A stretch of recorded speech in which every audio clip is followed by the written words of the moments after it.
This is the Tan Talk Radio Network. This is Brandon Silvera from Nashville Star, and you're listening to Talking Sport with Randy Harris. All right, we are back coming to you live from the Cool Breeze AC broadcast facility as we continue talking everything that's going on this week, last week, next week, but most important and most to talk about, UFC on ESPN 61 this weekend. Let's welcome back to the program Chelsea Chandler. Chelsea, how are you?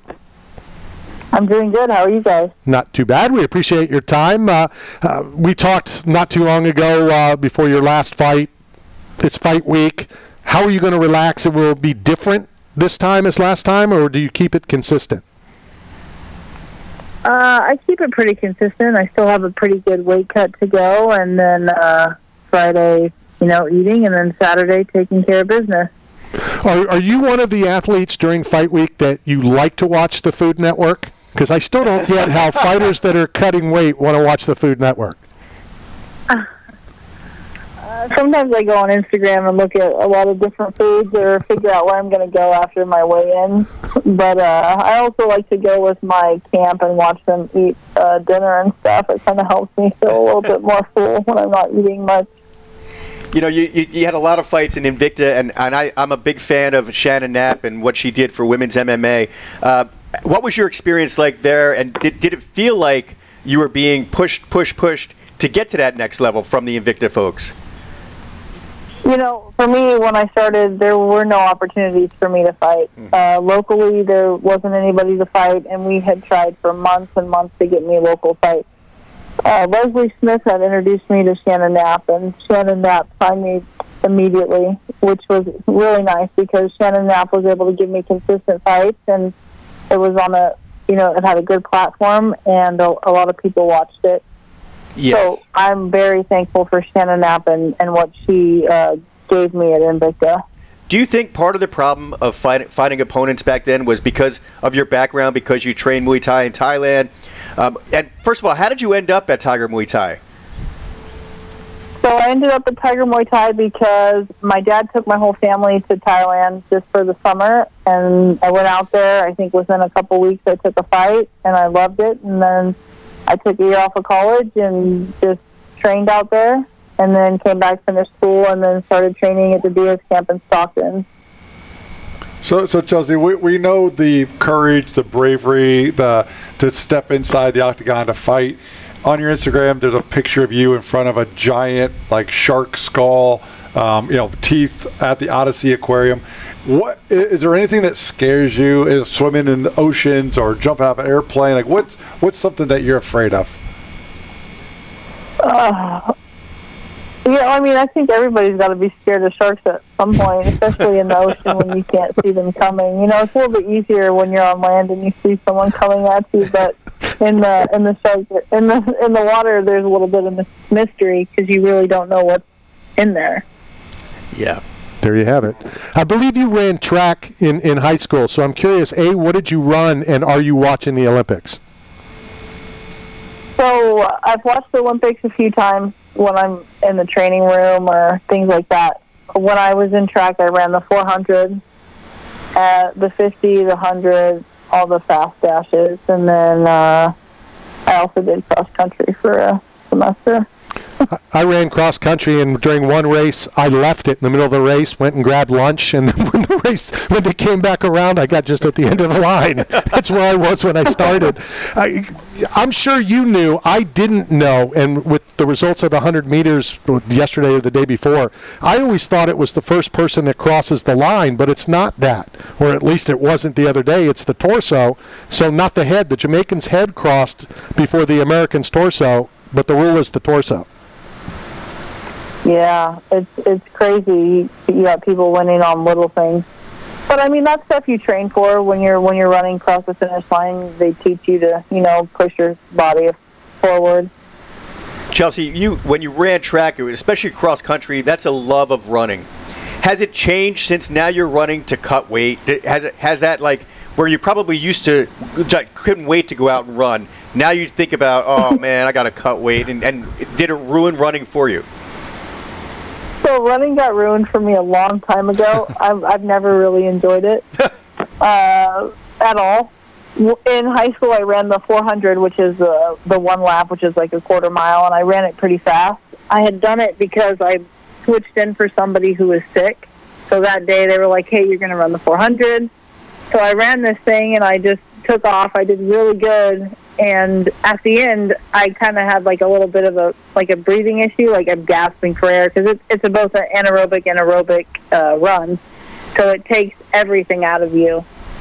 So when I ran that, I basically signed myself up for that run every track meet after that, and that kind of killed my love for running, because every time I'd give it my all, but after the end, I'd basically collapse because I'd be so exhausted. You kind of answered. I was going to say what ruined running for me was the fact of running, but you kind of said the same thing. Yeah. I hated it. I just did it in high school. Give us your thoughts on your upcoming opponent. My upcoming opponent, she's good. She's been training for a long time. She fought at Invicta. She won the championship. She's fought the Who's Who. She's fought Cyborg. She's fought a bunch of other people. And I think this is a really good fight. Was Elias Theodoro, were you there when Elias was there at Invicta? Yes. What was that? Elias was part of our show. I mean, I love the guy. I miss him dearly. What was it like having him there and doing what he was doing? As a ring man? Right. Yeah. So I was fighting on the card, so I really didn't get to see him or watch him walk around with the thing. But when I fought Brittany Victoria and knocked her out, he was on the side and he kind of videotaped it. So after the fight, he was like, hey, I got some really cool footage of you knocking her out, and he sent it to me. So he was nice. He was pretty cool. So Santos is like, she's 2 years older than you, right? Yeah, around there. So, you're 31? Around there. Wait a Sorry, my bad. So I guess Okay. His first day on the job. Yeah. Sorry. So what does her age, play anything into your strategy for the fight? Do you look at her like maybe she's going to have a little less in a tank than you're going to have? Her age doesn't. She trains at a really good team. Her history and her fights and getting hit and getting knocked down, she doesn't like getting punched, especially in the face. So that is something I've watched on a ton of footage, and that's kind of something I'm going to plan to take to my advantage. But I also think that this fight could be pretty ground heavy and on the wall. So yeah, basically I plan to punch her, but so Chelsea, I could go anywhere. So speaking of on the wall and history and age, there's a photo of you in front of the original UFC logo at the Apex. Does the logo mean like anything to you now differently than it did when you were a kid watching it growing up? Not really. And I didn't really grow up watching it, to be honest with you. Wow. There you go. Okay. You know why I didn't become a fighter? Because you ran out of questions? No, because I didn't like getting punched in the face either. I was going to say the same thing. I was like, when you said that, Chelsea, it reminded me, that's what people used to say about Brock Lesnar. Like, he doesn't like to get punched in the face. And he only really got punched in the face by, I guess it was Alistair Overeem, right? And maybe Shane Carwin hit him in the face a couple times, but no, he did not like getting punched in the face. And that was like one of his detractors would always say that. I'm like, I don't want to stand in front of Brock Lesnar. For sure. So finally, Chelsea, Saturday night back in the octagon. What can the fans expect when you go back in the octagon and do what you love to do? I think this is going to be a really exciting fight. I'm going to try to punch her. She's going to try to kick me, and we'll see what happens. All right. There you go. We appreciate your time. I know we have your address.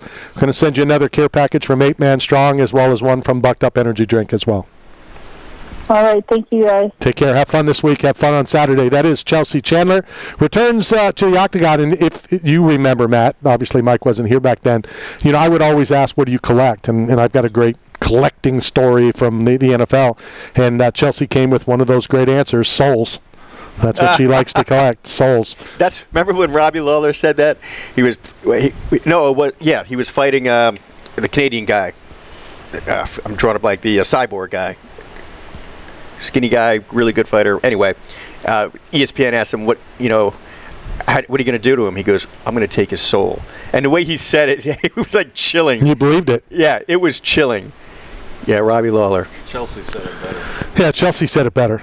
I turned his mic off so you couldn't hear him say it, but Chelsea did say it better. He ran out of stories. So one of the better, I did a show with the NFL. I had a different player every week, and I asked this one offensive lineman from the Bucs. I go, if you could collect anything, what would you collect? And he's like, I don't really collect anything. And I'm like, come on, give me something here, Leonard. Give me, and he goes, all right, Jesus Christ sandals. Wow. It's the greatest answer ever. Yeah. I'm like, yeah, I would like to collect it too, because the first thing I would do if I got it is sell it. What could that be? The Vatican would want that, right? Yeah. I want a room at the Vatican. Every Jew should have a room at the Vatican, so I think it would work out perfectly. So can we speak about the linemen while we're on the subject?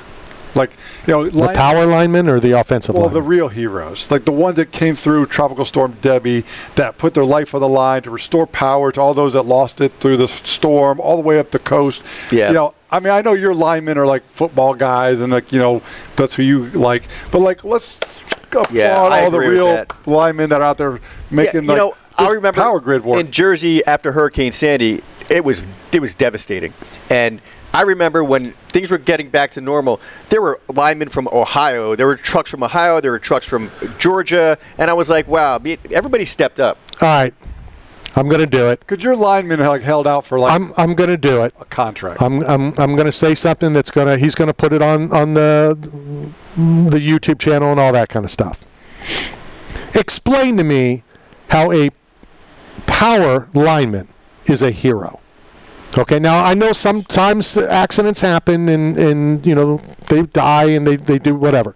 Because they do their job and get in a car and drive to Florida to help. They're willing to do their job. That's their job. At the risk. But they're restoring power. People that are on oxygen or on ventilators, hospitals, school, that are shelters. They're heroes. They save lives. Again. Because of their bravery. Hero is an overused word like legend. Well, what are your linemen doing out on the Bucs practice field? What have they? First of all, I'm just saying, comparing lineman to lineman.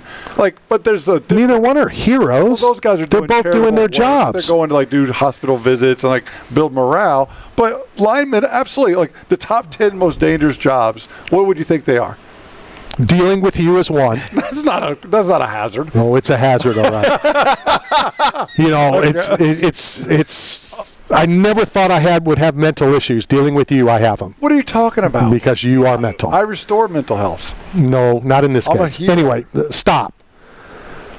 I don't consider that necessarily a hero. Should we look up top 10? No. We should.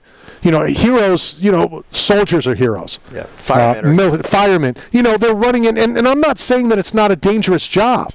Of course it's a dangerous job. I'm just saying to call, and I have friends that do that. To me, that is not a hero. That's them doing their job.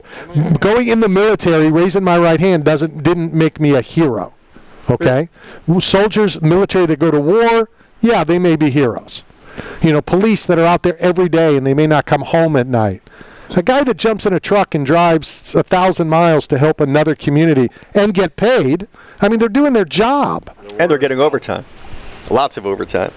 And I'm not dogging them. That reminds me of a story that Brian Stan told me.